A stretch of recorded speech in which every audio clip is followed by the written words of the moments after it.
안녕하세요. 세상을 바꾸는 작지만 강한 흐름 채널 M&L의 밸류 크리에이터 김장길입니다. 자, 오늘은 창업의 지혜 시간입니다. 이거를 제가 일요일부터 자료를 만들기 시작해서 계속 업데이트를 하고 있었는데 한 이틀 전에 올라왔어야 되는 강좌가 통합 공고 올라오는 바람에 그 이틀을 날려먹었네요.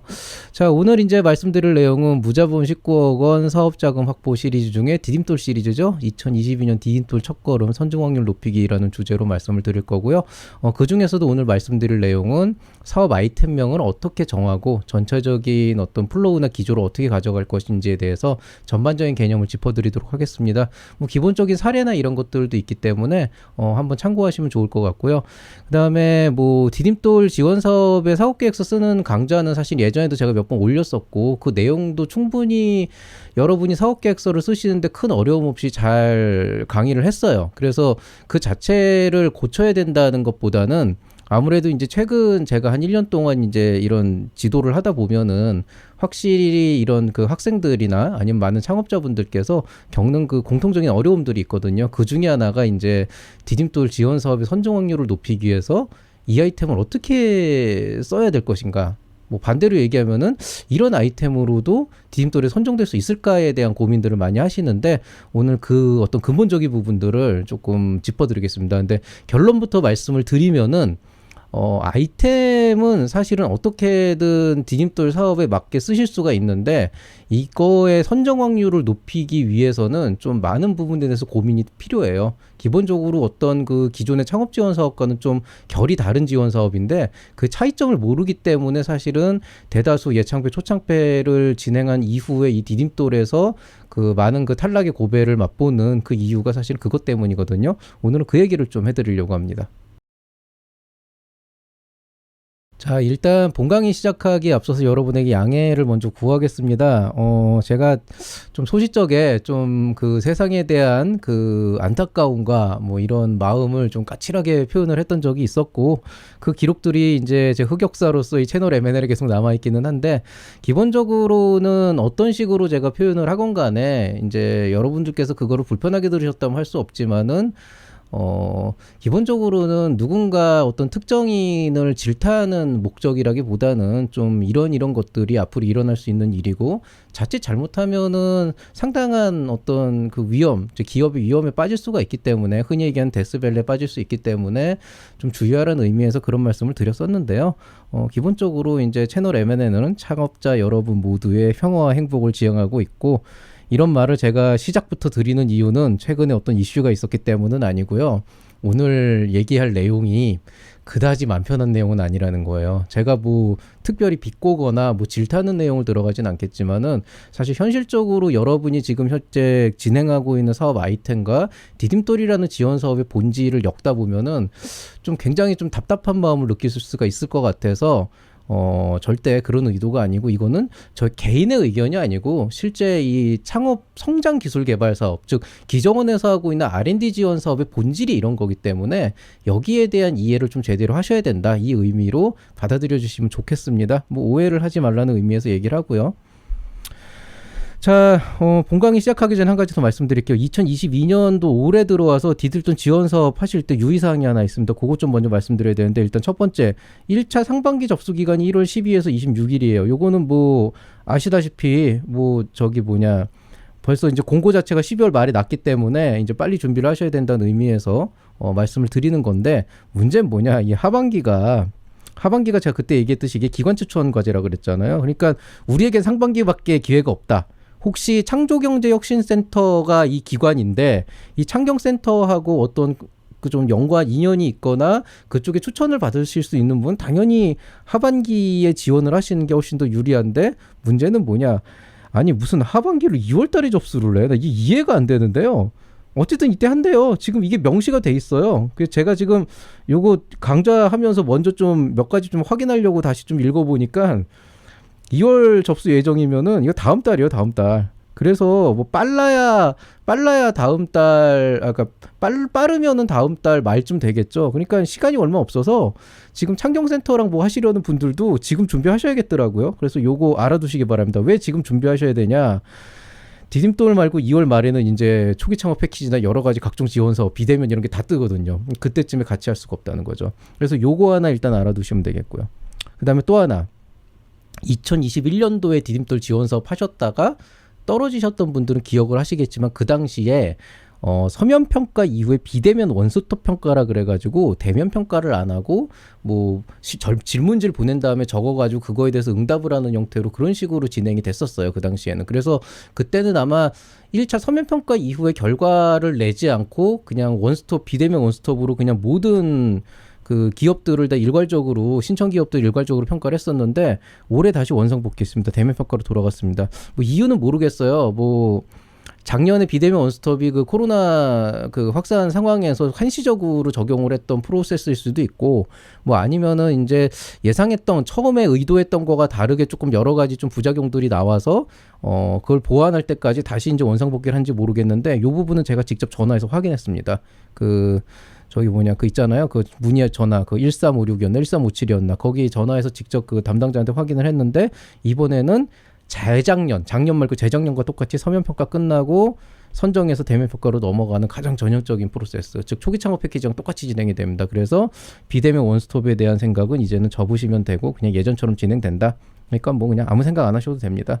원래는 이 비대면 원스톱 하면은 여기에 대한 대응도 조금 말씀드리려고 그랬던 게, 작년에 요거 대응 안 하고 가셨던 분들 중에 떨어진 분들 되게 많았어요. 제 제자 중에. 반대로 요거 단계에서 제가 좀 지도를 미리 좀 해가지고 된 경우도 있었는데, 요거는 이번에 아니니까 뭐 넘어가겠습니다.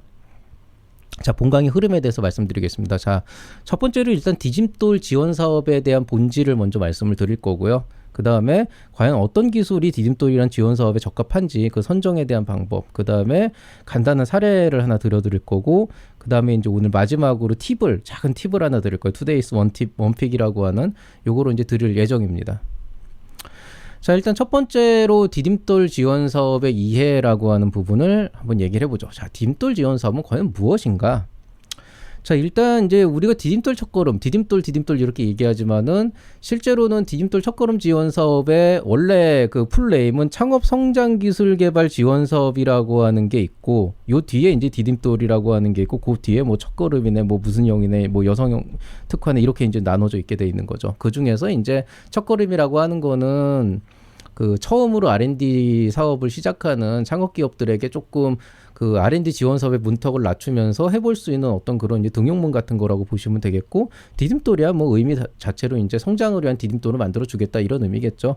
그리고 창업 성장 기술이라고 하는 데에서 좀 초점을 맞춰야 되는데, 여러분이 기본적으로 이 사업의 본질은 사업을 더 잘하고 시제품 고도화를 위한 그런 어떤 특정 목적이라기보다는 본질 자체는 아이템 고도화가 아니고 창업 성장을 위한 기술 개발이에요. 그래서 아이템 고도화도 창업 성장을 위한 기술이 될 수도 있지만, 꼭 아이템 고도화가 아니더라도 창업 성장을 위한 기술 개발이 된다면 뭐가 됐든 지원은 가능하다는 겁니다. 그래서 뭐 성장 잠재력을 보유한 창업 기업의 기술 개발 지원을 통해서 뭘 한다, 이게 돼 있는데, 뭐 이런 이제 의미가 있다라고 알고 계시면 되겠고, 중요한 건 창업 성장이라는 거, 그 다음에 그걸 위한 기술이라는 걸 보시면 되겠습니다.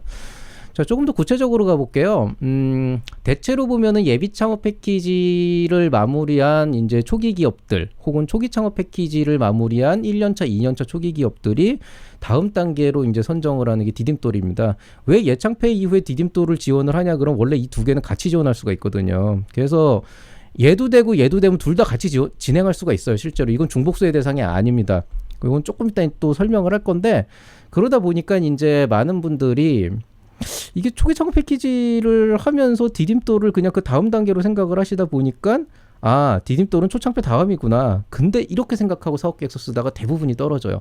근데 엄밀하게는 초창패의 다음 지원 사업은, 초창패의 다음 지원 사업은 디딤돌이 아니고요. 정확하게는 얘예요. 얘 창도패. 창업 도약 패키지가 사실은 초기 창업 패키지의 다음 버전이죠. 3년차 이후부터 지원 가능한 거. 그럼 디딤돌은 뭐냐?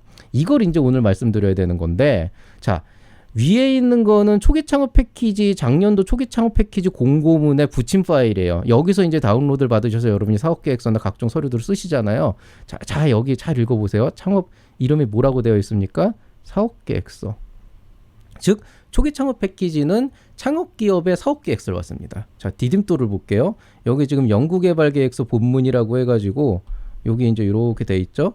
여기에 지금 보면은 어떻게 돼 있습니까? 여기는 연구개발 계획서라고 돼 있죠.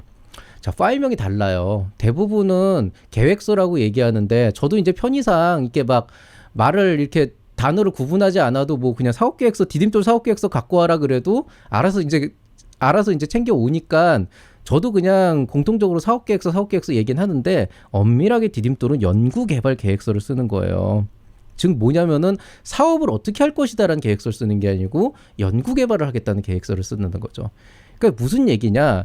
결국에는 초기 창업 패키지와 디딤돌의 가장 큰 차이점이 뭐냐 그러면 디딤돌이라고 하는 놈은 결과적으로는 테크놀로지, 기술을 개발, 연구와 리서치 앤 디벨롭먼트, 연구 개발을 하는 그런 이제 지원 사업이라는 거죠. 그러니까 뭐 이 시장이 어떻게 돼 있고 이 기술이 왜 필요하고 이런 얘기를 하는 거야. 창업 기업으로서 당연히 해줘야 되는 말이긴 하지만은 대부분의 사업 그 연구개발 계획서의 어떤 포커스 자체는 기술을 연구개발하는 거에 포커스가 맞춰야 된다는 거죠. 그러니까 기존에 있던 초기 창업 패키지에는 없던 성과 지표나 목표 같은 게 들어가고 연구개발 계획을 쓰는 게 거의 대부분 있는 거죠. 물론 이제 이거는 비용도 크고 조금 R&D 지원 사업이라고 하지만 창업 기업들이 이후에 사업화를 목적으로 하기 때문에 뒤쪽에 보면 뭐 수요처 조사나 뭐 아니면은 그 뭐 시장에 대한 어떤 동향이나 전망이나 이런 것들에 대한 이제 어떤 그 서술하는 부분이 분명히 있긴 하지만 그렇지만은 거기 있는 내용보다는 연구 개발이라고 하는 부분에 훨씬 더 비중이 커요. 안 보는 건 아니지만 그게 일단 메인이 돼야 되는데 이 부분에서 조금이라도 어긋나면 뒤쪽 부분을 아무리 잘 써도 이거는 선정이 안 된다는 거예요. 그래서 이 본질을 좀 알아두시면 되는데 이게 도대체 뭐가 다른 거냐. 결국에는 이게 사업이냐 기술이냐의 문제거든요.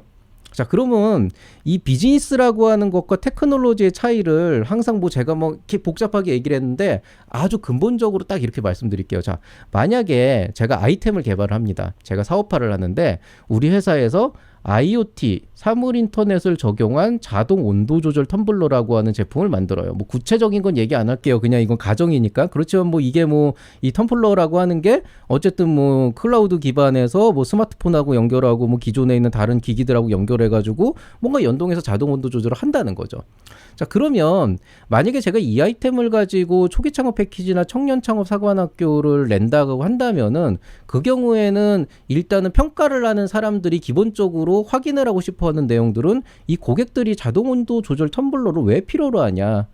이거를 이제 첫 번째로 알고 있을 거고, 그 다음에 이 제품이 유사한 제품, 그러니까 온도 조절을 하는 뭐 다른 형태의 제품 대비해서 갖는 차별성이나 경쟁력이 무엇이냐. 그 다음에 이 사업을 가지고 어떻게 돈을 벌 것이냐. 이쪽에 좀 더 초점을 맞추게 되죠. 그리고 대부분 여러분은 여기에 초점을 맞춰서 사업 계획서를 쓰시게 되고 실제로 IoT 기술을 어떻게 적용해서 제품을 개발할 것인가에 대한 거는 사실 많아야 한 페이지도 안 되는 반 페이지 정도만 집어넣은 다음에 타임라인 집어넣는 게 끝이었단 말이에요. 자, 근데 창업성장 기술개발 사업이나 디딤돌에 이걸 넣는다 그러면은 실질적으로 IoT 기반 자동 온도 조절 텀블러라고 하는 거 안에서 기술적 요소들이 훨씬 더 많이 부각이 돼야 되고 실제로 연구개발, 그 기술에 대한 연구개발이 어떻게 이루어질 것인가를 봐야 된다는 거죠. 그러니까 결이 달라져요. 지원 사업의 결이 달라진다는 게 어떤 의미냐? 자, 당연히 기술의 필요성을 얘기하는 과정에서 이 자동 온도 조절 텀블러가 왜 필요하냐? 고객이 원한다, 시장이 원한다라는 어떤 그런 뉘앙스는 분명히 처음에 언급이 돼야겠죠. 여기까지는 갔단 말이에요. 근데 그 뒤가 문제예요. 자, 자동 온도 조절 텀블러가 필요하다고 하자.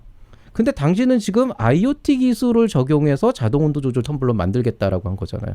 그러면은 왜 그 자동 온도 조절 기능을 IoT로 구현해야 되는가? 다른 것도 아닌 IoT 기술을 구현해야 되는 그 이유는 무엇인가?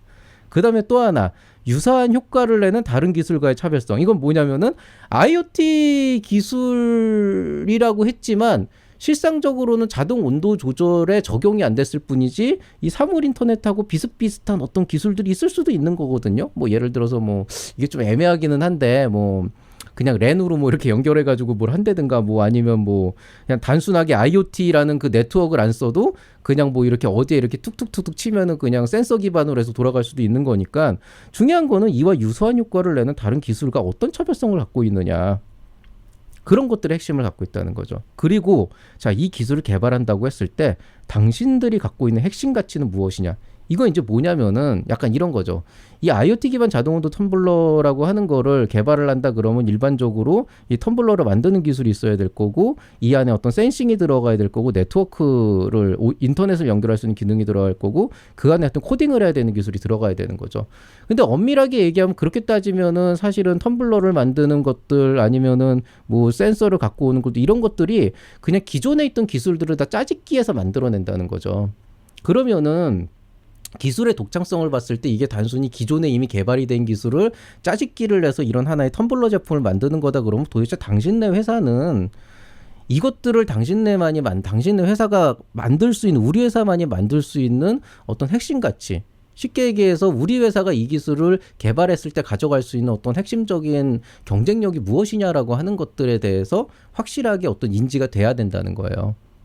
그렇기 때문에 초기 창업 패키지나 청년 사관학교는 결과적으로는 우리가 시장 수요나 차별성이나 경쟁력을 얘기하고 비즈니스 모델을 얘기하지만 이것들이 나타내는 딱 한 가지는 이제 뭐냐면은 결국 딱 하나예요. 뭐예요? 머니죠, 머니. 결국엔 이걸로 돈을 어떻게 벌 것이냐. 이게 핵심이에요, 실제로는. 근데 창업성장기술에서 디딤돌이라고 하는 이 지원 사업 안에서는 실상적으로는 이 돈을 버는 것도 중요할 수 있지만은 사실은 그거보다 더 중요한 것 중에 하나가 바로 이 기술의 연구개발이죠. 이 기술을 왜 연구개발을 해야 되며 이 기술을 우리 회사가 가져갔을 때 실제로 사회적으로 어떤 파급 효과를 가질 것인가라고 하는 것에 조금 더 많은 초점이 기울어져 있다는 거예요. 그러니까 어차피 창업 성장이니까 각각의 회사가 갖고 있는 어떤 결국엔 돈을 벌어야겠죠. 그렇지만 최종적인 지향점은 다르지만은 그 전체적인 사업계획서, 연구개발계획서의 그 흐름을 봤을 때 초창폐와 창업 성장 기술 개발 사업은 결이 다르다는 건 바로 이런 어떤 접근 방법이나 이해하는 정도가 차이가 있다는 거예요.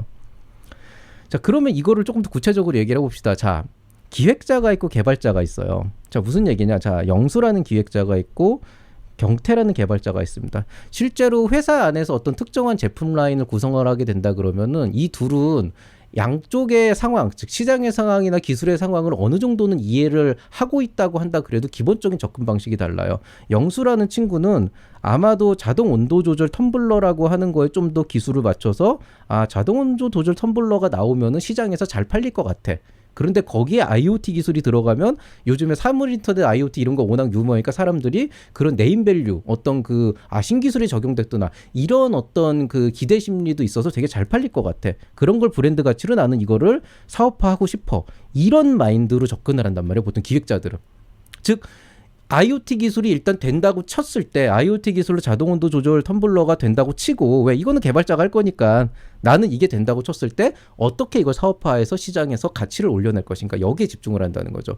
이런 기획자들은 대체로 초기 창업 패키지에 적합한 형태이기 때문에 그쪽에 관련된 사업 계획서를 잘 써요. 실제로도 잘 되고 실제로 이런 친구들은 꼭 시제품을 만들지 않아도 그냥 이런 역량이 있다. 우리가 이런 리소스가 있기 때문에 잘 쓸 것이다. 이 정도 마인드로 접근을 해서 실제로 그쪽에 있는 담당자들의 어떤 기대 심리를 이끌어내서 좋은 평가를 받는단 말이죠. 근데 경태라는 개발자는 간단한 거예요.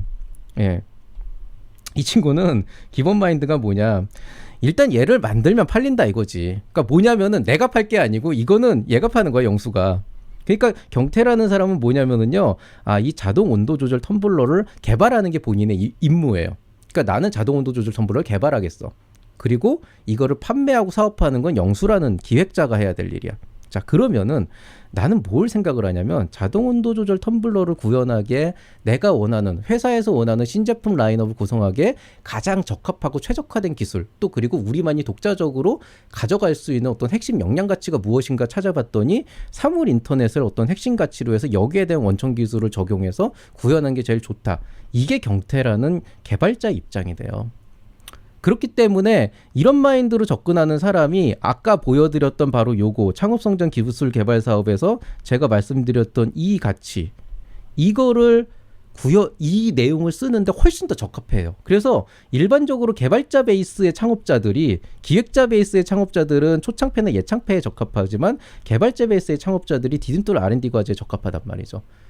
그래서 이게 되게 애매한 거예요. 그러니까 세상이 되게 공평하다는 게 확실히 이런 이유 때문에 일반적으로 경영 베이스나 비전공 베이스의 그런 창업자들이 초기에는 굉장히 뭐라 그래야 되나 시장을 보는 어떤 시야나 이런 것만 잘 키워주면은 굉장히 뭐라 그래야 되나 기획이라고 하는, 즉 어떤 사업의 기획이라고 하는데 특화되어 있기 때문에 실제로 뭐 무슨 시제품 같은 게 없고 그냥 철저한 시장 조사와 어떤 시장에 대한 이해도와 사업 계획만 가지고 진짜 말 그대로 페이퍼 종이 몇 장만 가지고도 초기 창업 핵심이나 예창패 같은 데 뻥뻥 대면서 터져 나간다는 거죠.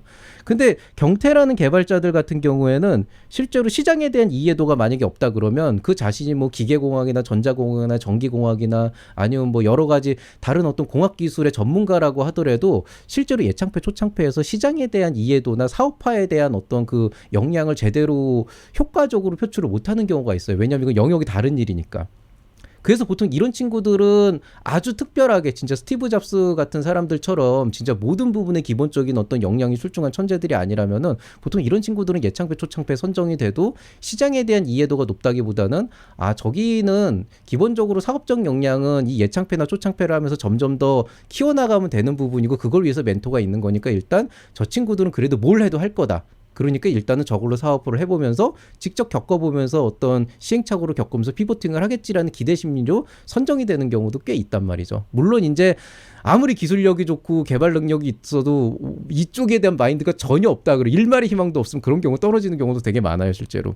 근데 이런 친구들이 일단 사업을 시작하고 뭔가 진행을 하다 보면 어느 순간에 이런 R&D 과제로 넘어가게 되면 훨씬 더 원톱으로 치고 가는 경우가 많은 게 기술에 대한 이해도가 워낙 높다 보니까 오히려 이런 디딤돌 R&D 과제 계획서 쓸 때는 쉬운 거죠. 왜? 연구개발 내가 할 거니까 계획서 쓰면 되고 그 다음에 뭐 시장에 대한 부분이나 이런 것들은 이제 다른 친구들이 조금 이렇게 도와주거나 아니면 이게 좀 적당히 쓰면 또 이제 그게 되거든요. 그래서 이거는 결이 다른 사업이라는 거예요.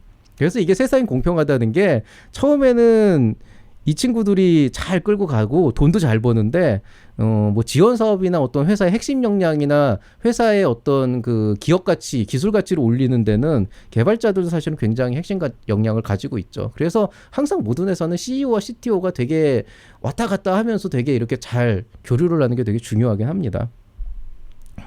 자, 그래서 결국에는 이제 우리가 이제 디딤돌 사업 계획서를 쓰게 될 때 아이템을 이런 아이템이 될까 안 될까를 고민을 하잖아요. 실질적으로는 여러분의 아이템이 기술적으로 독창성과 차별성과 경쟁력이 있으면 그거는 디딤돌에 쓰기 적합한 아이템입니다.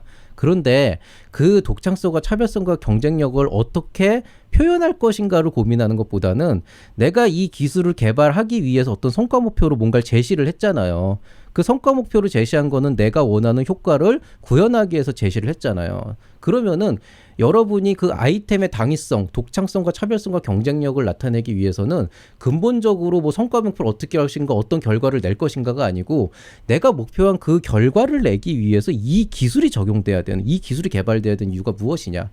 아까 말씀드렸던 것처럼 IoT 기술을 적용해서 자동 온도 조절 텀블러를 해야 된다라고 한다 그러면 자동 온도 조절 텀블러가 왜 필요한 것이고 그 안에서 IoT 기술이 어떤 가치를 갖고 있는지, 왜 IoT 기술을 적용해야 되는지 그런 것들에 대한 당위성이 되게 철저하게 엮여야지 이게 창업성장 지원 사업이라는 R&D 사업에 적합한 어떤 그런 주제가 된다는 겁니다. 자, 그럼 여기서 다음 단계로 넘어가기 전에 그 회원님 한 분이 질문을 한 적이 있어요. 그 예창패 초창패에서 어떤 내가 아이템을 냈는데 그거랑 똑같은 아이템을, 그러니까 같은 형태의 아이템을 내도 그게 중복수혜로 문제가 되지 않느냐라는 질문을 하셨는데 이분이 이제 걱정을 하는 건 뭐 두 개를 같은 걸로 해서 돈을 두 번 받겠다 이런 의도가 아니고 실질적으로 걱정을 하는 거죠. 왜냐하면 회사라는 게 그렇잖아요. 예를 들어서 뭐 내가 뭐 어떤 뭐 쇼핑몰을 개발을 한다, 뭐 의류 쇼핑몰을 뭐 해가지고 사업을 한다 그랬으면은 결국에는 예창패 때도 의류 쇼핑몰을 해야 되고 초창패 때도 의류 쇼핑몰을 해야 되고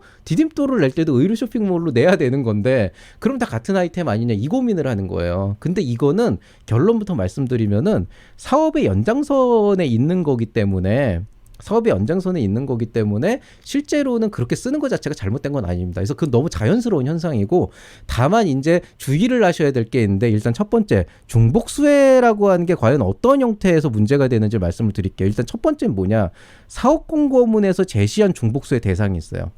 이게 무슨 얘기냐면 예비 창업 패키지 사업 공고문을 보면은 뒤에 후반부에 보면은 다음과 같은 지원 사업이나 혹은 창업 성장과 관련된 사업에 대해서는 절대 그 중복해서 지원받을 수 없다. 그래서 뭐 예창패랑 같이 안 되는 몇 개 사업들이 있어요. 초기 창업 패키지의 사업 공고문을 보면 거기에도 뭐 청년 창업 사관학교나 뭐나 뭐 이런 것들은 같이 받을 수가 없다. 이런 중복수의 금지 대상이 있어요. 그거는 무조건 안 돼요.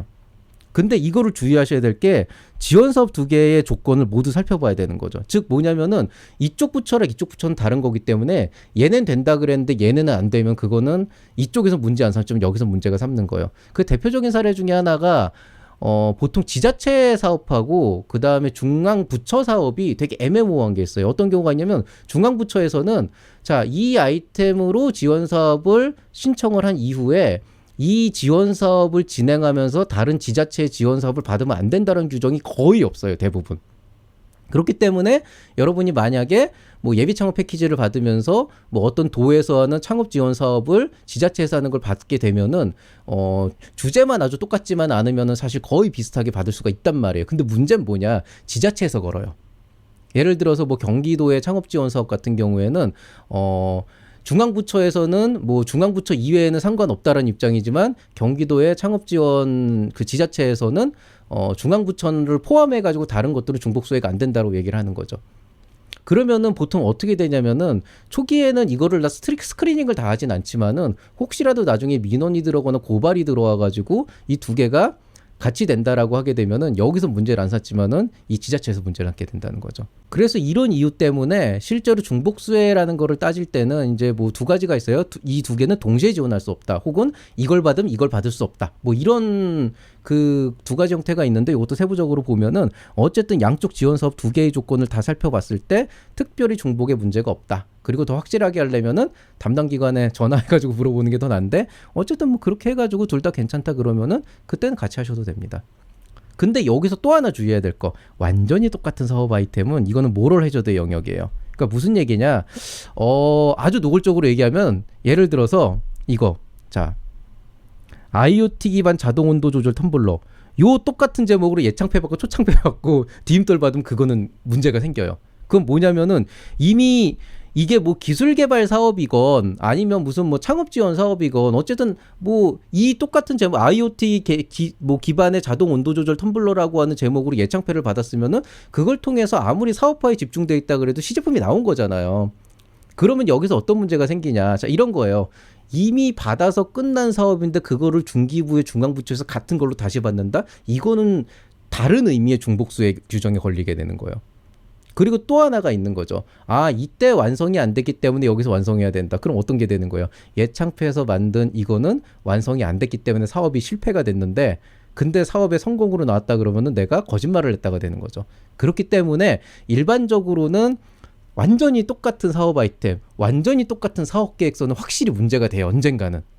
그렇기 때문에 이거는 모럴 해저드의 영역으로 봐야 되는 거고 그래서 기본적으로는 연장선이 되는 거죠. 예를 들어서 예비 창업 패키지에서 내가 뭐 IoT 기반의 자동 온도 조절 텀블러를 만들었다 그러면은 초기 창업 패키지에서는 거기서 뭔가 조금 더 추가가 돼서 고도화가 돼서 여기에다 뭐 AI를 집어넣겠다. 이런 식으로 이제 적용이 되는 거고요. 근데 디딤돌도 마찬가지로 뭐 초기 창업 패키지에서 내가 자동 온도 조절 텀블러를 만들었다.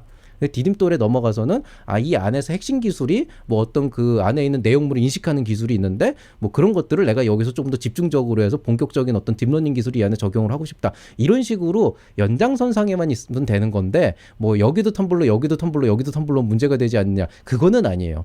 왜냐면 그거는 기본적으로 말도 안 되는 거죠. 왜냐하면 아니 뭐 내가 그럼 뭐 사업을 할 때 뭐 그럼 이거는 뭐 텀블러 했다가 그 다음엔 뭐 신발 했다가 그 다음에 뭐 비행기 만들고 이래야 되는 건 아니잖아요. 그러니까 이거는 합리성의 영역이기 때문에 그 대상 자체가 달라져야 되는 거는 분명해요. 그 핵심이 되는 그 어떤 요소가 달라져야 되는 건 분명하지만은 뭐 초창패 때 내가 이걸 개발했다 그래서 그게 다 끝나고 그게 사업화가 완전히 완료된 게 아니고 계속 내가 이거를 가지고 개발하고 더 개선하면서 사업화를 진행할 거잖아요. 그러니까 그런 관점에서 디딤돌에서 지원하는 건 전혀 문제되지 않습니다. 그래서 뭐 제목도 조금 적당히 고도화를 시키시고 그 다음에 안에 있는 내용들도 좀 쓰시면 되고요.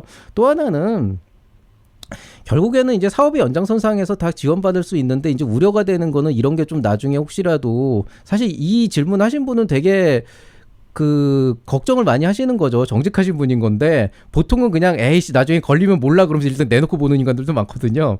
근데 실제로 이제 직접 이런 사업 계획서 써보시면 알겠지만은 방금 얘기했듯이 사실 예비 창업 패키지나 초기 창업 패키지 디딤돌은 사업 해결이 생각보다 달라요. 예창패 초창패도 사업하기 전과 사업하기 이후가 다르기 때문에 사업 계획서가 달라질 수밖에 없고요. 예, 그게 같을 수가 없어요.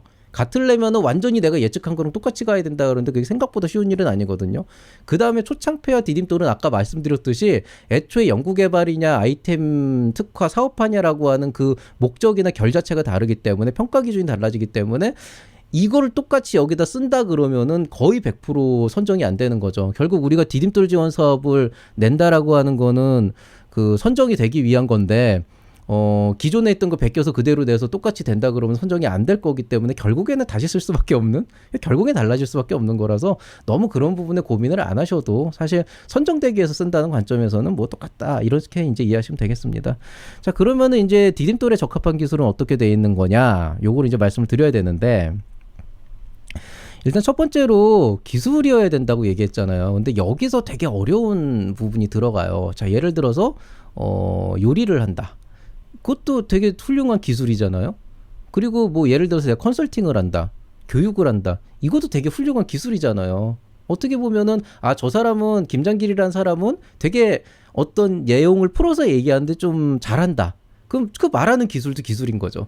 그러니까 우리가 창업 지원 사업에서는 그 모든 것들이 다 기술이 될 수가 있어요. 그러니까 제가 지금이라도 뭔가 조금 더 플랫폼을 만들고 해가지고 그럴듯하게 만들어가지고 초기 창업 패키지를 낸다 그러면은 그래도 평가 대상으로서 꽤 나쁘지 않은 점수를 받을 거라고요. 근데 제가 지금 하고 있는 이 채널 M&A를 가지고 디딤돌을 낸다는 건 사실은 거의 불가능에 가깝다는 거죠. 왜냐? 디딤돌에서 말하는 기술이라고 하는 거는 연구 개발이라고 하는, 흔히 얘기하는 예전에 그 벤처기업이라고 하는 중소기업을 지원하는 기술의 연구 개발이기 때문에 굉장히 그 의미가 한정적이에요.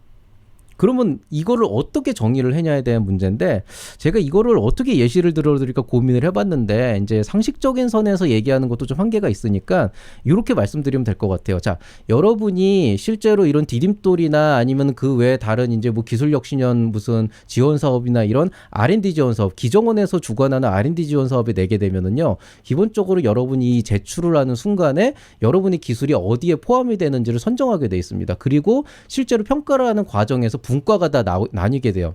이게 가장 큰 차이입니다.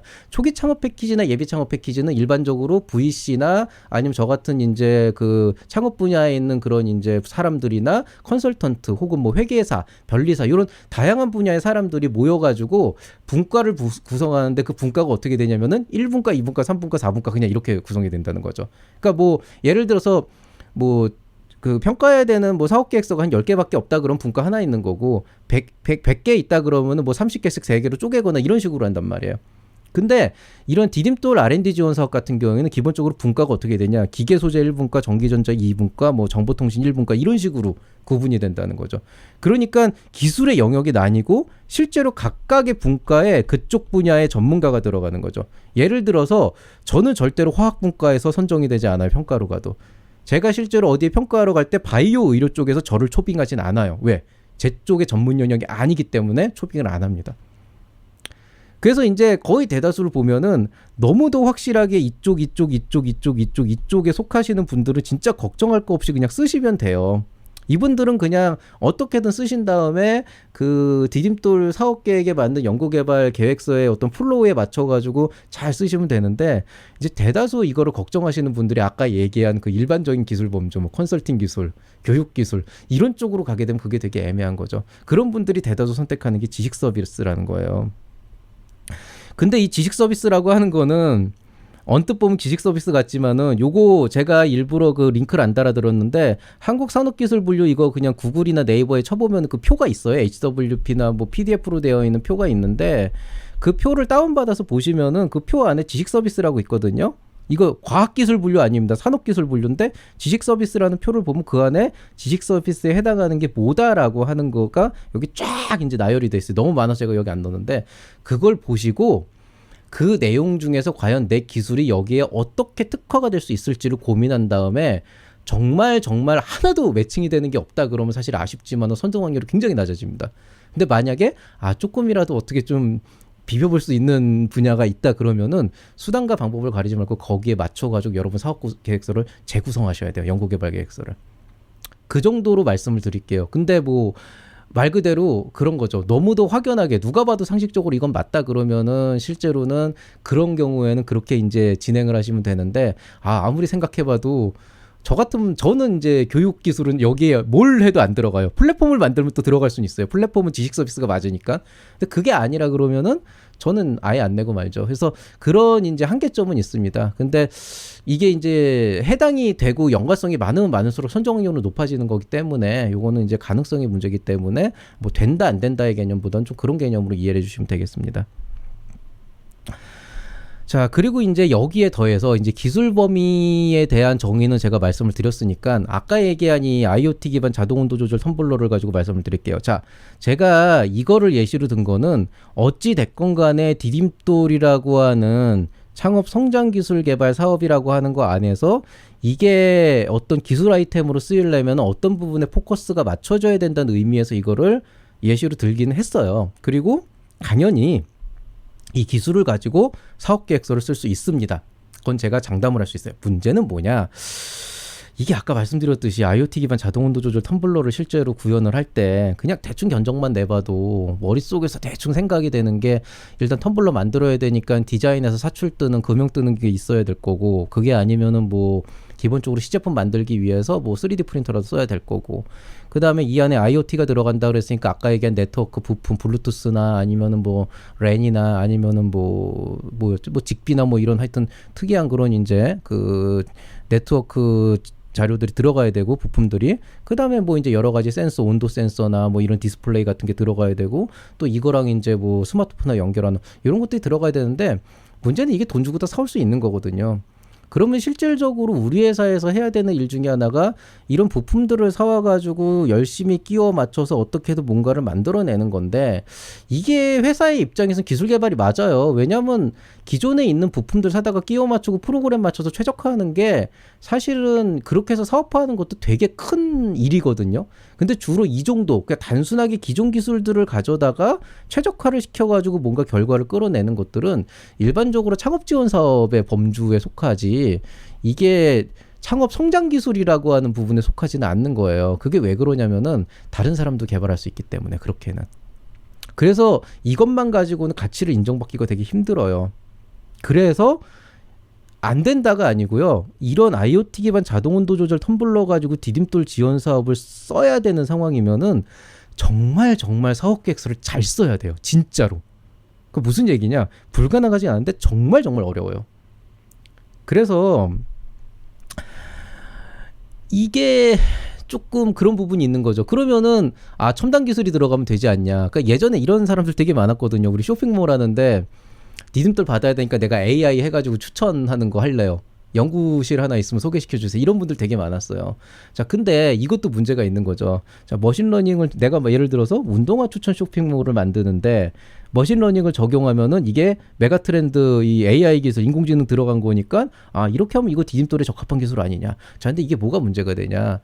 운동화 추천 쇼핑몰에 머신러닝을 적용한다 그럼 제가 아까 뭐 얘기한 이 기술이 왜 적용돼야 되고 뭐가 돼야 되고 이거에 대한 내용들을 어떻게든 우겨 넣을 수 있을지는 몰라요. 내용을 만들 수 있을지 모르는데, 사실 사업계획서를 그럴듯하게 쓰는 거와 실제로 평가단이 봤을 때 이거는 충분히 개발을 할 만한 가치가 있는 사업이다라고 해서 좋은 점수를 주는 건 좀 별개의 문제거든요. 그렇게 됐을 때 이런 회사들이 갖고 있는 한계점은 뭐냐면은 이 회사는 운동화 쇼핑몰에 특화되어 있는 회사라는 거죠. 그리고 머신러닝은 지금 시점에서는 연구실과 협업을 해서 그 연구실에서 대신 만들어주지 않으면 답이 없는 상황인 거예요. 그러면은 이게 이 회사의 영속적인 가치로 가져가기가 힘들다는 거죠. 그럼 반대로 개발자가 AI 개발자가 있으면 되지 않냐 그러는데, 사실은 현실적으로 조금 나을지 모르겠지만 그것도 사업계획서 안에 그냥 개발자 있다 정도로만 표현이 된다면 그것도 사실은 거의 불가능해요, 선정이. 왜냐? 그냥 그거야 외주로 줄 거를 그냥 사람 하나 들인 것 뿐이지, 그 개발자 사실 나중에 관두면 날아가는 기술이잖아요. 그러니까 무슨 얘기냐면은 개발자가 실제로 있는 상황에서 개발을 하건 아니면은 그냥 다른 어떤 AI 하는 업체랑 같이 협력업체로 들어오건 간에, 만약에 여러분이 사업계획서를 쓰는 과정에서, 연구개발계획서를 쓰는 과정에서 그냥 돈하고 사람만 있으면 구현할 수 있다라는 뉘앙스가 전체적으로 적혀 있으면은, 그런 느낌이 난다 그러면은 그거는 말 그대로 그냥 돈과 사람만 있으면 다른 회사도 구현할 수 있는 거니까 회사의 독자적인 가치가 되질 않는다는 거예요. 그래서 이거를 실제로 저는 제자들한테 그렇게 얘기를 하거든요. 그러니까 이거는 근데 여러분이 갖고 있는 한계점이라기보다는 여러분 스스로가 가치를 못 찾아내는 경우가 되게 많아요. 근데 저는 이제 보통 스무고개를 하니까 아니면 그 약간 선문답을 하기 때문에 물어보거든요. 야, 이런 상황이 되면은 노골적으로 얘기해서 자, 내가 운동화 쇼핑몰을 하고 있어. 그럼 내가 그냥 머신러닝 하는 사람을 고용해가지고 한다 그러면 이거 구현이 불가능할까? 그러면 그 친구들이 고민을 하다가 아니 불가능하진 않죠. 이렇게 얘기를 하는 거죠. 사실은 그 다음 단계를 생각해야 되는 거예요. 그 다음 단계 뭡니까? 불가능하지 않다면은 만약에 다른 쇼핑몰에서 사람을 고용해서 돈을 들여서 똑같은 거를 개발해도 우리를 따라할 수 없는 어떤 하나의 가치가 무엇일까? 그게 그 회사가 갖고 있는 핵심 가치고 그것만 찾아내면은 디딤돌뿐이 아니고 투자 유치나 다른 데서도 되게 막강한 힘을 작용하게 돼요. 그게 바로 기술의 킥입니다. 기술의 킥. 사업의 킥은 기업의 가치를 높이는 킥이라 그러면 기술의 킥은 기술의 가치를 높이는 킥이 되는 거죠. 아이템명을 어떻게 정할까요? 자, 기술명은 중요하지 않아요. 실제로 뭐 여기에다가 뭐 자동 온도 조절 선불로 IoT 이렇게 쓰건 머신러닝을 쓰건 어쨌든 간에 기술이라고 하는 거는 우리가 제목만 보고 평가하는 건 아니기 때문에 심사위원들이 제목만 보고 평가하는 건 아니기 때문에 제목은 그냥 이게 어떤 기술을 개발하는 거다. 어떤 기술을 적용한 제품을 개발하는 거다. 어떤 성능을 가지고 있는 어떤 기능을 하는 제품을 개발하는 거다. 요 정도로만 제시를 해줘도 충분히 된단 말이에요. 기술명은 그냥 명확하게만 하면 돼요. 근데 그 밑에 있는 내용들을 읽어보는 과정에서 아니 이게 어쨌든 뭐 이 제품이 이런 기능이 이 회사에 필요하다는 건 알겠는데 단순히 이 회사에 필요하다는 것 뿐이 아니고 이걸 통해서 이 회사가 가지고 있는 이 회사가 어떤 독자적인 가치를 가질 수 있는 어떤 뭔가가 있어야 되지 않을까? 그 기술의 킥을 제시하는 게 핵심 가치가 된다는 거죠. 그러니까 실제로 연구개발 계획서 쓴 거를 보고 그 안에 있는 내용을 봐야 정확한 어떤 진단이 나오겠지만은 단순히 열심히 운동화 팔아서 매출만 잘 올리던 쇼핑몰이 머신러닝 넣었어요라고 해가지고 디딤돌을 낸다 그러면 이거는 거의 광탈이에요. 실제로는. 이 상태로만은 광탈이라는 거죠. 그렇지만 만약 이 회사가 자기네 노하우를 어떤 식으로든지 기술에 잘 녹여내서 뭔가 어떤 하나의 기술적인 킥을 만들어낼 수 있다 그러면은 그때는 이건 정말 뭐 말도 할 수 없이 좋은 아이템이 되게 되는 거죠. 그러니까 여러분 이걸 고민을 되게 많이 하셔야 돼요. 그냥 주변에 있는 좋아 보이는 기술도 넣어가지고 짜깁기 한다고 이게 좋은 기술이 되는 게 아니거든요. 그래서 그런 것들을 좀 고민을 해보셔야 됩니다. 자, 그러면 이제 구체적으로 사례 연구를 하나만 더 말씀을 드릴게요. 자, 예를 들어 볼게요. 예를 들어서 제가 이제 이 소프트웨어로 한번 얘기를 해볼게요. 계속 제가 이제 하드웨어만 얘기하다 보니까 자, 무슨 엔진을 적용한 VR 게임이다. 자, 여기서 이 엔진이라는 건 이제 게임 개발 엔진을 얘기하는 겁니다. 땡땡땡 엔진을 적용한 VR 게임이다. 라고 얘기를 한다는 거죠. 제가 아까 처음에 디딤돌이라고 하는 그 지원 사업을 봤을 때 평가위원들이 알고 싶어하는 몇 가지 질문이 있다 그랬잖아요. 그 질문을 저는 이렇게 정리해 보겠습니다. 자, 이 게임을 개발하겠다는데 이 게임이 왜 필요한 거냐? 왜 이걸 개발하려고 하냐? 왜 가치가 있냐?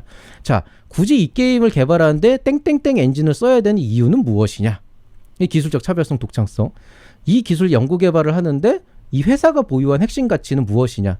자, 요 세 가지로 이제 한번 질문을 해보고 한번 여기에 대한 정답을 찾아보자는 거죠. 자, 이 얘기를 하기 전에 여러분께서 갖고 있는 그 고민들에 대해서 하나 얘기를 할게요. 자, 일반적으로 하드웨어 제품이 들어가 있는 경우에는 대체로 디딤돌 지원 사업을 받기가 되게 좋아요. 그게 뭐 어떤 화학적인 시약이 됐건 아니면 기계적인 제품이 됐건 전기전자적인 회로가 됐건 뭔가 성능 평가가 되게 명확하게 될 수 있고 시각적으로 보일 수 있는 것들이 되면은 그것들은 보통 선정되기가 되게 좋은데 일반적으로 소프트웨어 기반의 앱이나 어플 그다음에 뭐 게임 같은 것들은 대체로 보면 선정 확률이 높지가 않은 편이에요.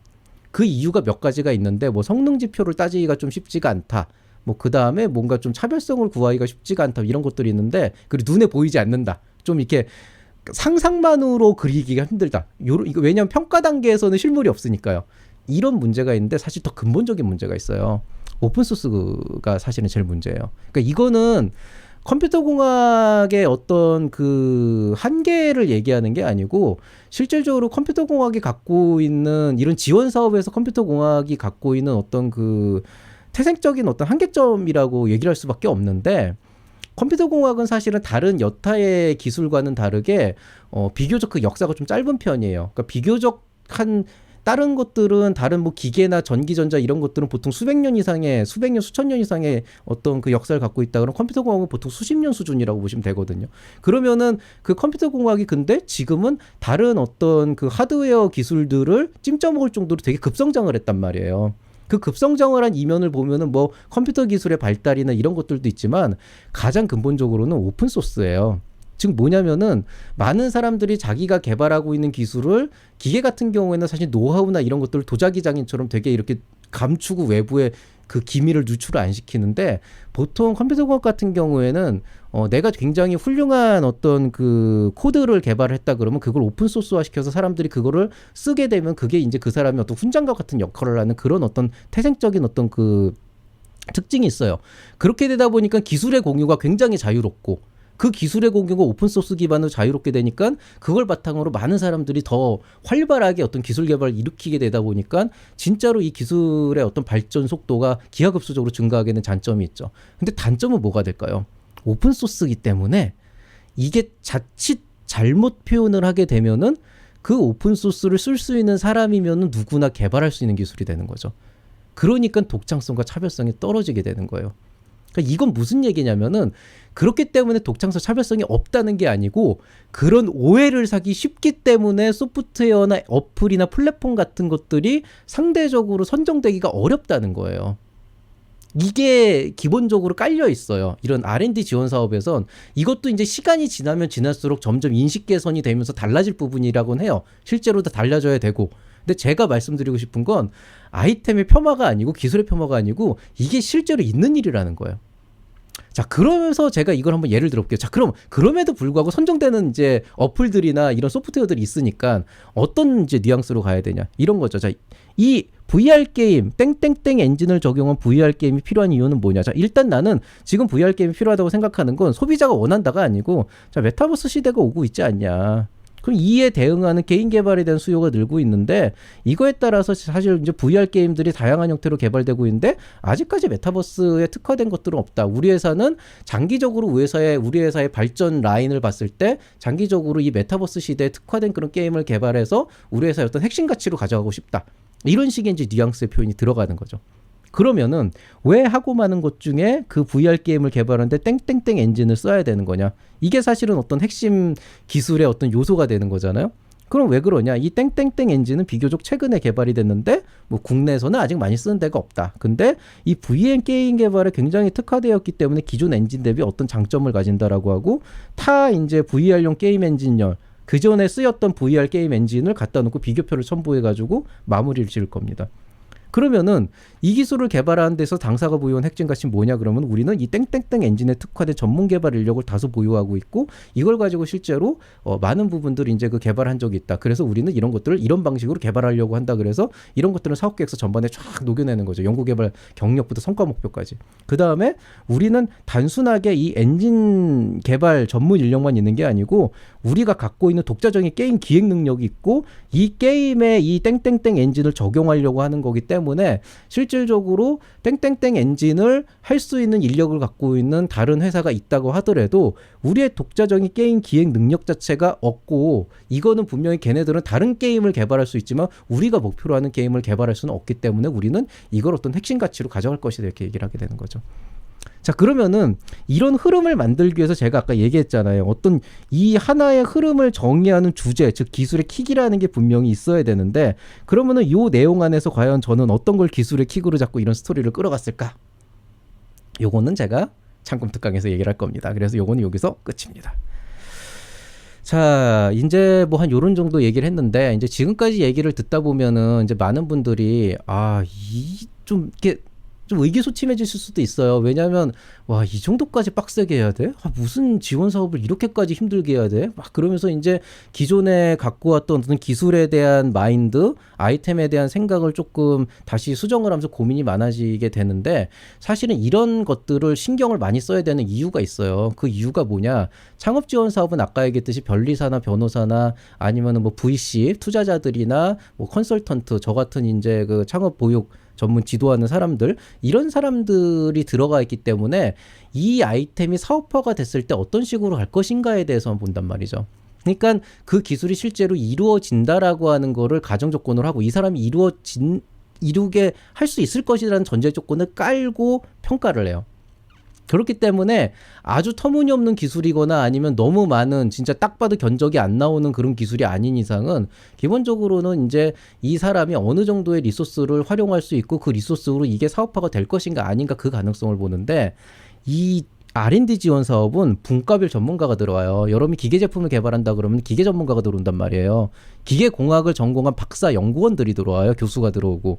자, 그러면 이게 왜 나쁘냐? 이게 여러분 실제로 엔지니어 출신의 창업가 분들은 아마 창업 지원 사업 예창피나 초창피 하면서 되게 답답했던 적이 많을 거예요. 그 근본이 왜 그러냐면은 말귀를 못 알아듣거든요, 심사위원들이. 이거 분명히 다른 거라고 얘기하는데 심사원들 중에 조금 싸가지 없는 그런 분들은 뭐라고 얘기하냐면은 아니 저거 뭐 겉으로 볼 때 똑같은데 뭐가 달라요? 이렇게 거의 12조로 얘기하는 그런 사람도 있어요. 덜 된 사람은. 전 참고로 그렇게까지 얘기는 안 합니다. 그런데 반대로 그러면은 그럼 아쉬운 거죠. 야, 이 기계공학 전문가가 여기 있었어야 되는데 그게 없어서 내가 힘들다 그러는데 디딤돌 쪽으로 넘어가잖아요. 이게 더 심각해집니다. 왜냐하면 전문가 심사단은 양날의 검이에요. 그래서 기술 이해도가 높다는 게 반드시 좋은 것만은 아닌데 요거를 제가 한 가지 예시를 들어드릴게요. 이거 실제로 있었던 일인데 제가 예전에 소셜벤처 관련된 어떤 그 심사에 참여한 적이 있었어요. 그래서 소셜벤처 기업의 아이템을 평가하는 그 심사에 참여해서 여러 가지 얘기를 하는데 거기에서 조금 특이하게 에코 기반의 스타트업인데 제가 잘 알고 있는 그러니까 실제로 제가 완전 그쪽 전공을 하지 않았지만 그래도 한 발 걸쳐서 꽤 오랫동안 봐왔던 그 기술을 가지고 이 에코 아이템에 적용을 하겠다라고 해서 갖고 온 사람이 있어요.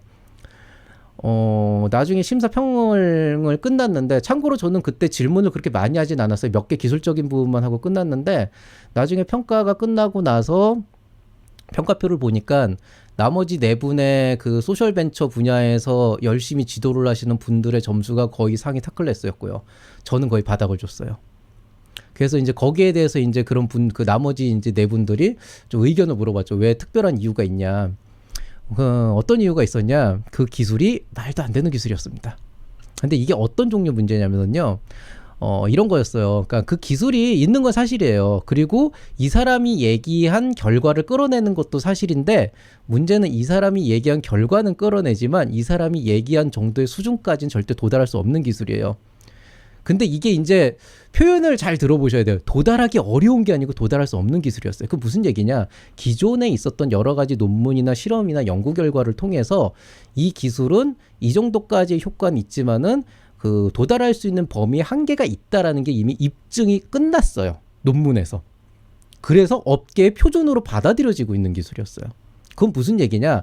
실제로 이 회사가 추구하는 어떤 그 비전을 실현하고 결과물을 끌어내기 위해선 이 기술은 그냥 안 되는 기술이고 완전히 새로운 형태의 다른 뭔가가 필요한 상황이었던 거죠. 근데 이 회사는 그걸 할 수 있는 역량은 없었어요. 그러니까 제 기준에서는 이거는 사실은 높은 점수를 줄 수가 없는 그런 이제 상황이 된 거죠. 근데 그 시점이 됐을 때 그 다른 심사위원분들께서 저를 뭐 설득한 건 아니고 되게 열심히 저한테서 어떤 대답을 끌어내길 원했냐면은 이 기술이 그래도 점점점 기술 개발이 이루어지고 어떤 기술 발전이 이루어지면은 이것도 결국에 실현될 수 있는 순간이 오지 않겠냐. 이거를 계속 말을 바꿔가지고 아니 교수님께서 그렇게 안 된다고 말씀하시는데 그게 아니고요. 어쨌든 기술 발전은 되고 IT도 발전하고 있잖아요. 그러면은 이 기술을 가지고 이렇게 되면 또 다른 형태로 나올 수 있지 않겠냐. 이렇게 이제 열심히 질문해서 제가 결국에는 참다 했던 말이 자 일단 저는 기술 전공이나 이쪽 부분의 전공을 실제로 해봤고 연구를 해본 사람으로서 이 점수를 전 바꿀 생각은 없다. 그리고 이게 만약에 구현되기 어려운 기술이고 그냥 단순히 어려운 기술이고 그 다음에 어느 순간에 다른 어떤 그 이거를 만들 수 있는 변곡점이 되는 뭔가가 일어났을 때 이게 될 수 있는 거다라고 한다 그러면 저도 여기에 대해서 어느 정도 가능성을 점쳐 주겠지만은 여러분의 대답에 대해서 제가 절대로 동의를 못하는 건 이거는 이미 한계점이 너무 명확하고 더 이상 답이 안 나오는 기술이다. 그렇지만은 나는 여러분의 결과에 어떤 반대를 하진 않는다. 왜냐면 어쨌든 제가 점수를 낮게 주긴 했지만 여기는 커트라인을 넘겼기 때문에 선정이 되는 게 맞다고 보고 제가 다만 이제 여기에 대해서 말씀을 드릴 수 있는 건 이 기술은 분명히 안 되는 기술이 맞고 이거는 그냥 네버다 네버. 네버인데 다만 이제 이런 기업들이 계속 이쪽 분야에서 어떤 희망을 갖고 다른 쪽에서 이제 어떤 관심을 받으면서 지원을 받고 그렇게 해서 기업이 성장을 하다 보면은 어느 순간에 피보팅이라고 하는 그런 형태를 통해서 성장을 할 수 있지 않냐. 이 기술만을 평가하는 거면은 모르겠지만은 사업성을 평가하는 부분에서는 사실 이 회사가 나중에 어떤 사업 아이템을 가지고 어떤 식으로 발전할지는 모르고 또 그러다 보면 이 기술이 아닌 다른 형태로 똑같은 결과를 구현할 수도 있다는 그런 희망도 있다. 사업이라는 건 알 수 없는 거니까. 그러니까 그런 관점에서 나는 이 회사가 선정되는 것에 대해서 전혀 이의도 없고 불만도 없다. 동의를 한다. 그런데 절대로 내 입에서 이 기술로 뭔가가 가능하다라는 대답을 요구하지 말아라라고 제가 얘기를 했어요. 뭐 그래서 이제 끝났는데 이게 이런 거예요. 만약에 이 사업 아이템이 디딤돌로 넘어왔으면은 굳이 제가 나서서 뭔가를 하지 않아도 그냥 알아서 까였습니다. 왜? 그쪽 분야의 전문가들은 알았을 테니까 그냥 알아서 까버렸겠죠. 견적이 나와요. 그 기술을 봤을 때 견적이 나온다는 건 양날의 검이에요. 정말로 심사위원들이 마음에 드는 기술이 나왔다라고 했을 때 와, 저거 괜찮네. 저걸 사업하는 사람이 있네. 발전 가능성이 있어. 처음에는 조금 뭐 힘들긴 하겠지만 그래도 이걸 사업한다는 것 자체에 대해서 우리가 힘을 실어주고 싶어. 이런 식으로 해서 잘 되는 케이스도 있고요. 복불복이니까. 근데 반대가 있어요. 뭐냐면은 뭐 저 사람 입장에선 최선을 다한 거긴 하지만 저건 저 사람이 저 정도 역량밖에 안 되는 거고 실제로는 또 돈 좀 들여가지고 박사급 인력이나 석사급 인력을 들여놓게 되면 저거는 사실 그냥 금방 구현이 되는데 실제로 구현해봤자 별로 답 없는 기술이다.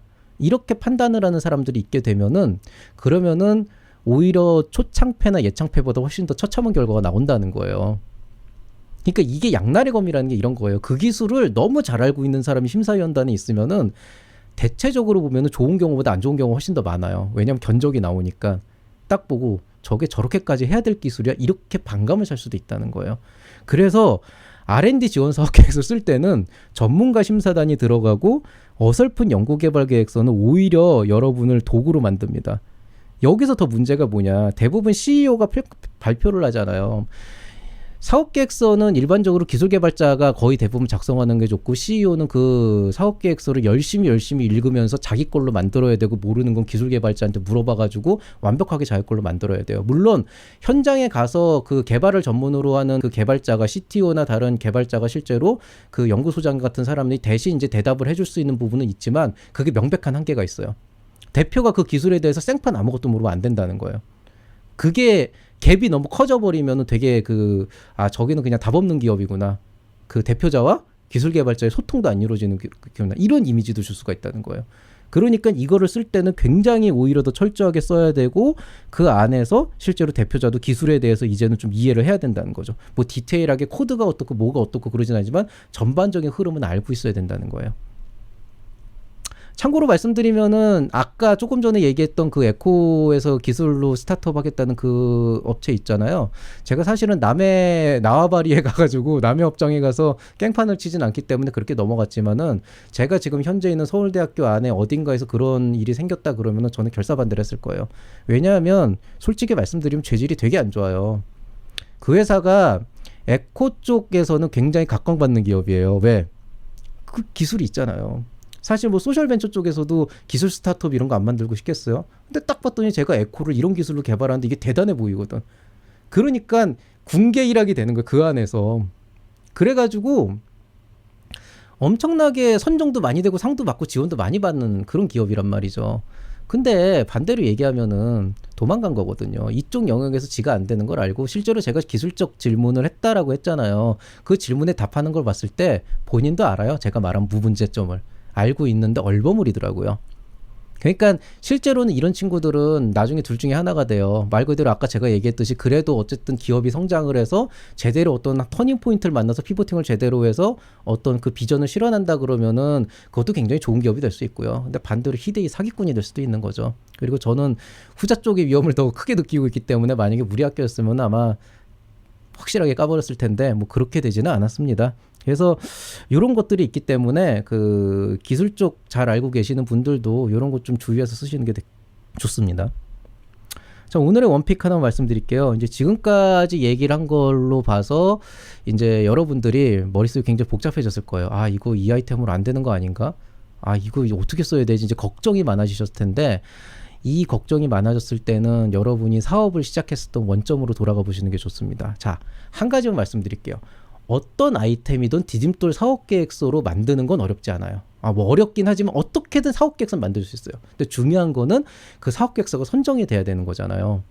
어떤 아이템이든 사업계획서를 만들 수 있지만 아이템 자체가 확실하게 어떤 기술적인 어떤 하나의 킥을 성형할 수 있으면은 사업계획서 쓰기가 훨씬 더 수월하고 선정 가능성도 높아진다는 거죠. 자, 그러니 이제는 여러분이 이 아이템으로 어떻게 쓸까를 고민하지 말고 어떻게 생각해도 답이 안 나오고 고민이 된다 그러면 원점으로 돌아가세요. 어떻게 하면 디딤돌을 받을 수 있을까가 아니고 그 전 단계, 우리 회사가 처음 시작했을 때 앞으로 어떤 기술을 개발할까에 대해서 다시 한번 생각을 해보시라는 거죠. 꼭 여러분의 다음 기술에 대한 라인업이 아니더라도 장기적으로 봤을 때 우리 회사는 이런 기술들이나 이런 제품군을 개발하려고 했고 이런 것들을 성장시켜 가려고 준비를 하고 있다 그러면은 그걸로 받으시면 돼요. 그러니까 여러분이 생각이 많아지고 고민이 많이 된다 그러면은 뭔가 안 되는 게 아니더라도 써내려가기 어려운 것들을 억지로 붙잡고 있는 것보다는 차라리 여러분 머릿속에 있었던 미래 계획 요거 하나만 개발하고 회사 그만둘 거 아니니까 내가 앞으로 1년 뒤, 2년 뒤, 3년 뒤, 10년 뒤에 개발할 어떤 아이템이나 그런 것들 한번 리스트업을 해보고 그중에서 지금 내가 하고 있는 사업과 같이 연동해가지고 조금이라도 가져갈 수 있는 그런 것들인지 그걸 한번 정리를 해보는 게 지금 필요한 거고 그게 끝나면 그때서야 비로소 사업의 킥을 찾아서 디딤돌을 쫙 이어갈 수가 있는 그런 게 되는 겁니다. 자, 오늘 강의는 일단 여기서 마치도록 하겠습니다. 다음 디딤돌 강의는 창꿈 특강입니다. 이거는 제가 지금부터 준비를 하면은 아마 일요일 지나서 다음 주쯤에 올라갈 것 같은데요. 그때 이제 강의할 내용은 기술의 킥을 찾는 방법. 뭐 예시를 좀 많이 들어드릴게요. 뭐 한 두세 가지 들어드릴 거고 분야별로. 그 다음에 이제 그걸 가지고 어떻게 해서 사업계획서 전반에 스토리텔링을 꾸려 나갈 것인가. 이 흐름을 잡는 게 다음번 디딤돌 강의고요. 요 흐름을 일단 잡아놓고 나면은 그 다음에 그 안에서 구체적으로 무슨 글을 써야 되고 어떻게 써야 되고 성과 목표를 해야 되고 이런 것들은 예전에 했던 제 디딤돌 강의에서 다 설명을 했고 충분히 이제 내용을 꾸려갈 수 있을 거라고 생각을 합니다. 자, 뭐 항상 얘기하는 거지만은 뭐 결이 다른 사업이고 또 창업을 시작하신 분들이 기술 개발로 넘어가는 단계는 되게 힘들어요. 예, 그거를 저도 알고 있고 실제로 이제 연구 개발을 오래 해봤던 사람으로서 저조차도 그런 사업 계획서를 쓰거나 뭔가 글을 하나 쓴다는 게 굉장히 힘든 일인 걸 알고 있기 때문에 여러분에게 이게 절대 쉽다, 뭐 누구나 할 수 있다 이런 말씀을 드리긴 어렵지만은 그렇지만은 항상 고민을 많이 해보시다 보면 누구나 똑같은 상황이기 때문에 고민을 많이 해보시면은 그래도 결국에는 여러분 스스로에게 어떤 최상의 솔루션이 나올 거라고 생각을 합니다. 모두들 고민 많이 해보시고 사업 계획서 잘 준비하셔서 좋은 결과 있길 바라겠습니다. 그럼 저는 다음번에는 창꿈 특강으로 인사를 드리도록 하겠습니다. 자, 모두 늦은 밤까지 수고 많이 하셨고요. 감사합니다. 이상 채널 M&L의 밸류 크리에이터 김장길이었습니다.